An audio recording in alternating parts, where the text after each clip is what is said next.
Como falei em outros vídeos sobre se os deuses tinham o formato do corpo dos deuses, e que, lógico, que os deuses entendam como mito, mas para entendermos essa construção, os deuses eram vistos como nós nos enxergamos, com membros, com órgãos, com cabeça, com olhos, nariz, boca, mão, pés, andam, pegam, sentem, falam. Essa é a forma mais óbvia de se enxergar, que eles enxergavam os deuses na antiguidade.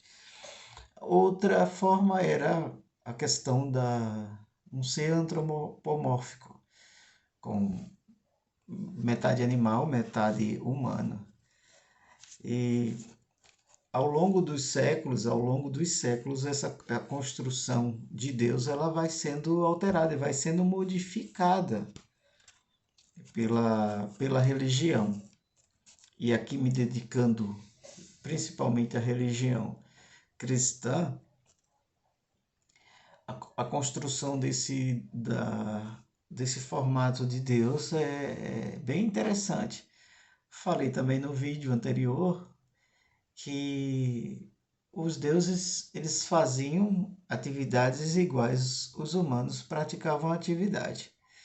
Conversavam, falavam, comiam.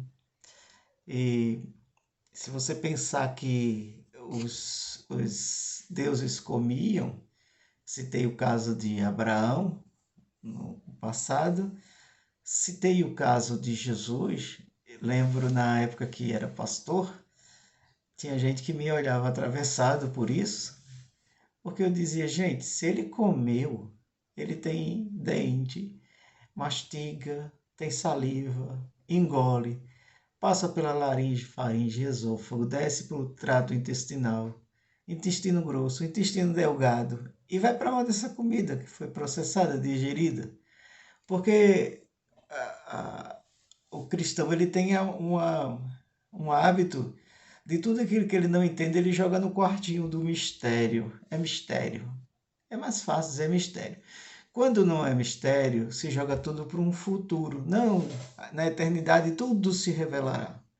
Caramba, mas a gente está vivendo no dia a dia.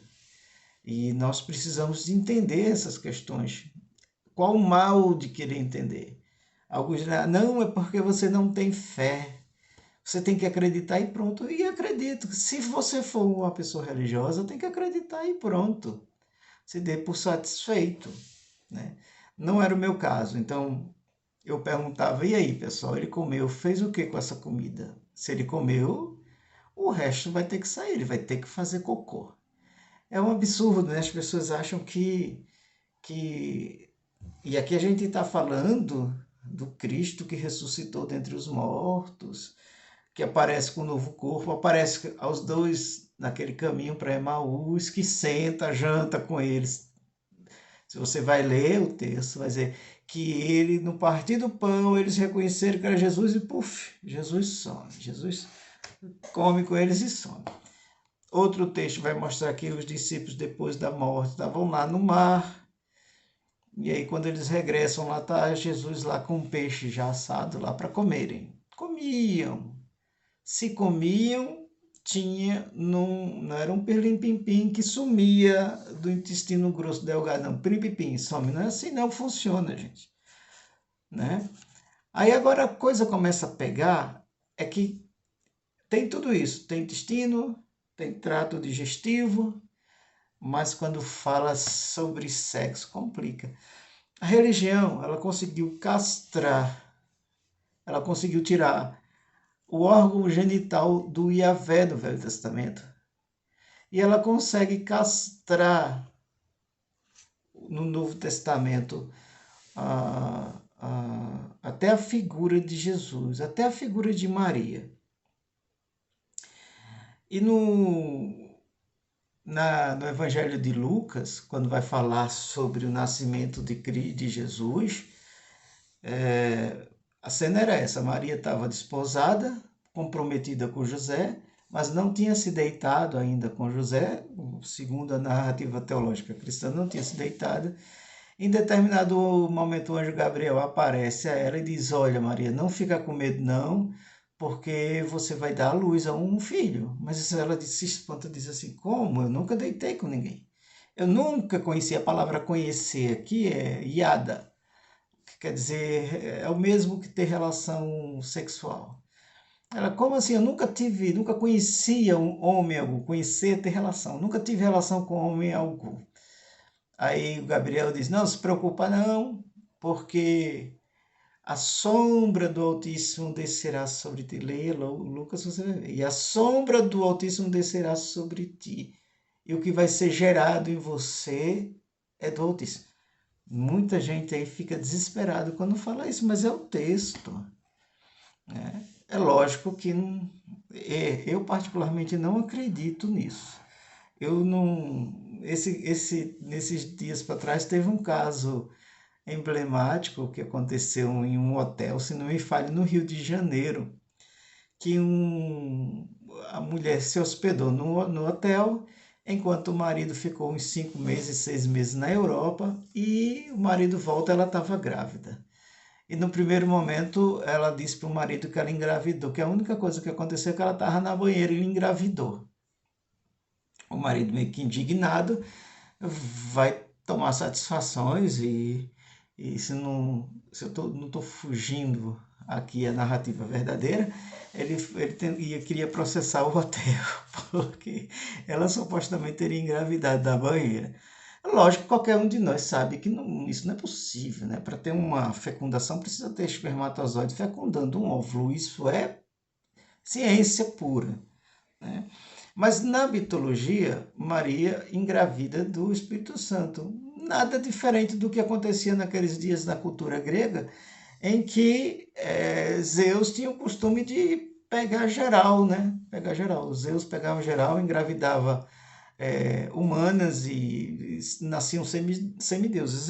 É nesse caldeirão que está surgindo essa história de que Maria fica grávida. Tem várias versões. Algumas dizem que Maria engravidou de um soldado romano e alguma outra história. O fato é que no texto, na narrativa, diz que José ficou meio desconfiado com aquilo e tentou dizer: Não, lógico, qualquer um, né, vai dizer: Não, eu vou pular fora disso, esse filho não é meu. Se não trazer com ela, esse filho não é meu. Tentou deixar ela secretamente. A narrativa é que o anjo disse que ele não se assuste, porque o que está nela é do Espírito Santo. E aí, nesse momento, ela sabe que Isabel, sua prima, está grávida, e aí ela já vai para lá, fica uns 3 meses mais ou menos, né? Enquanto sua barriga que está se desenvolvendo, ela fica lá com a sua prima Isabel. De lá ela já vai para esse recenseamento, para se apresentar. Enfim, de lá eles vão para. Tem uma história que eles voltam para Galileia novamente, e outra história, tem duas narrativas. Uma eles voltam para Galileia e outras que eles fogem para o Egito. Pois bem, ele nasce nesse contexto. Aí a sombra descerá sobre ti. É a mesma narrativa da mitologia grega. Ninguém acredita que Zeus engravidou as humanas. Mas olha só, nós temos uma série de problemas aqui nessa narrativa. Se Deus abomina, primeiro, para a gente pensar, se Deus abomina o adultério e Maria era comprometida com José, e agora a semente dele está sobre Maria, então, teoricamente, há um adultério aqui. Não se assuste. É porque tudo isso é narração mítica, então você vai ficar desesperado com essas coisas. Mas, por essa ótica, Deus estaria quebrando o próprio mandamento dele de não adulterar, porque ela já estava desposada com José. Mas a religião não deixa a gente pensar, não deixa a gente raciocinar. Raciocinar chega a ser um crime no meio cristão. Você não tem que aceitar aquilo e pronto, dá como fato determinado. Pois bem, ele não aceita isso. Então, imagina o próprio Deus que... E aí a palavra é semente. A palavra semente, o original dela vem de sêmen.